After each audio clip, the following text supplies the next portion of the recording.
Hi, I'm Greg. Welcome to Collecting the Right Amount of Tax.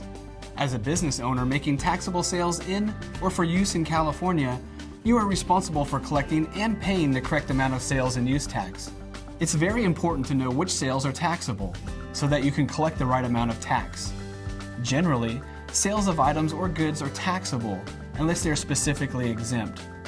For example, sales of certain products, like most food items at a grocery store, are exempt from tax.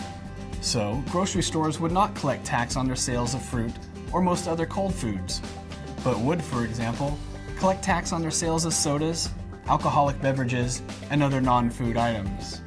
There are other exemptions, such as for sales delivered out of state. Sales for resale are also not subject to tax. To help you determine what's taxable, visit our website and view our helpful publications and industry guides. You can also call our customer service center at 1-800-400-7115. Once you've determined which sales are taxable, be sure to charge the correct tax rate. Sales and use tax rates vary throughout the state. If you use a point-of-sale system or computer software, make sure your system is programmed correctly. For most sales, the tax rate is based on where the sale or delivery takes place. For example, if you own several convenience stores, you would charge the tax rate of the city or county where the store making the sale is located. If you travel to different cities or counties to make sales, such as at different craft shows throughout the state, you need to charge the tax rate based on the location where you are selling. If you're a mobile food vendor and charge a tax included amount for your menu items, you need to compute your tax included amount based on where you parked your truck or cart and made sales, even if you sold in different cities or counties throughout the day. The CDTFA has an easy online tool you can use to find the sales tax rate based on a specific California address. Sales and use tax rates in cities and counties may change based on voter approval.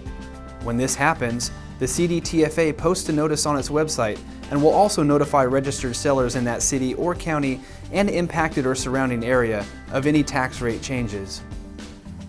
The CDTFA will email tax rate updates and other important notices to you. If you aren't receiving email updates from us and you would like to, feel free to contact our 800 number to update your account. Knowing the correct tax rate is important so you don't overcharge or undercharge your customers. If you overcharge a customer, you must refund the money back to them or pay it to the CDTFA. You may not keep it.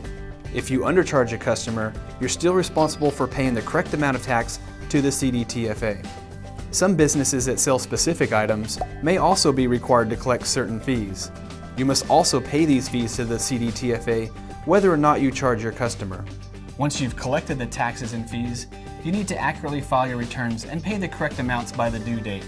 To make it easier for you, you should put the money you've collected into a separate business bank account, so it's available when it's time for you to pay it to the CDTFA. You can learn more about your responsibilities by exploring our website or watching our other video guides.